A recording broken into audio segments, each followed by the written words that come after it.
Renanim, ¿cómo está? And hello, welcome back to another week of Grace Daily, hosted by Grace International Baptist Church here in Chuuk, Micronesia. Glad to have you joining us this week. Today's day one, so Monday morning, and if you can tell, I am sitting somewhere different today, so we're going to see how it goes.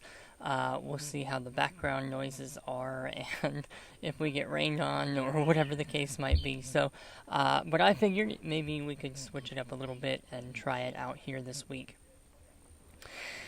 Again, I want to encourage you, if you have not done so, please like and subscribe to the channel. That way we can have more people following and spreading the good news out further, wider, and deeper so that more people can hear about the grace that God offers to us. All right, today we're going to go ahead and get started with our text. We'll be looking at Philippians chapter 2, verse 21.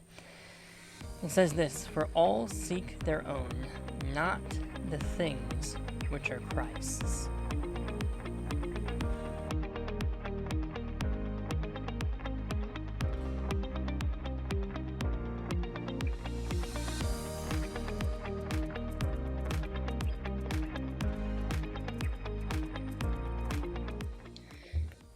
In 1848, the sleepy little town of New Switzerland, California, which is now known as Sacramento, became the home of the California Gold Rush.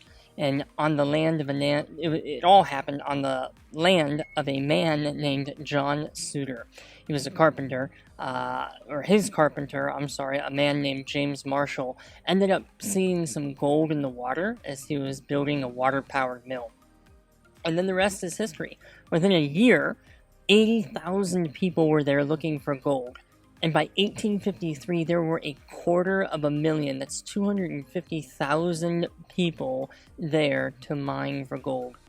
But of everybody that did strike it rich, that did find gold, John Suter, the man whose land it all started on, never did. And in fact, he incurred massive debts. He moved back to Pennsylvania and he died. And his sons didn't even name the town after their father. Instead, they ended up naming it, I believe, Sacramento is what it went right to.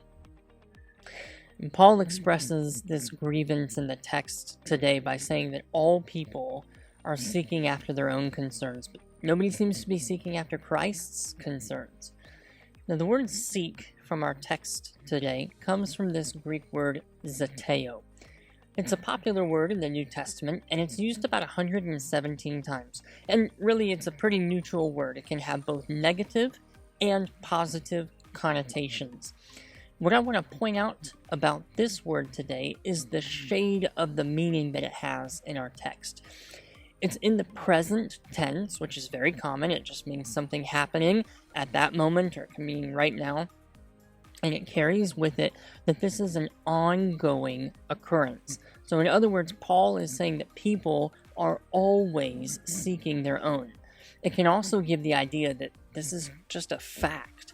No matter what, the fact of the matter, Paul says, is that people just seek after their own. And the sad part is, however, that in this context, Paul is obviously speaking about Christians. I mean, who else would be thinking about the things of Jesus Christ if not Christians? But rather than having many different options of people that he could send to encourage the Philippians, Paul says he doesn't really have many at all because most of the Christians that he knew were simply seeking their own. Christ uses the same word, zeteo, and he tells us what we should be seeking. In Matthew 6:33, I'm sure that you have heard the passage and you're familiar with it, even if not the reference. Christ says this, "Seek ye first the kingdom of God and his righteousness." And just one chapter later in Matthew chapter 7, he uses the same word again, Christ does, and he says to keep seeking until we find. But the question then is here, what are we seeking for? What are these things of Christ? What is it to seek first the kingdom of God? We're not out here with binoculars looking around for something that we're not going to find. And you would never want to set off on a treasure hunt without actually having a real belief that there's a tangible treasure. So we don't want to just set off seeking the things of Christ if we don't have a direction that we're going. But we know exactly what it means to seek our own comfort. We know what it means to seek our own happiness, or our own health, or our own ease. And we know what it is to seek our own when it comes to meeting our own wants and desires. So, at the risk of being too repetitive or too simplistic, it really comes down to a basic truth, and sometimes it's because it's simple but not easy. And this basic truth is that I'm either seeking to please myself, though I pretend to be a good Christian, or I'm seeking truly to please God. But as with much in the Christian life, this is the paradox. In seeking the things of Christ, He meets us, and therefore He meets our needs. So, how willing are we today to not seek our own, but rather to seek the things of Christ?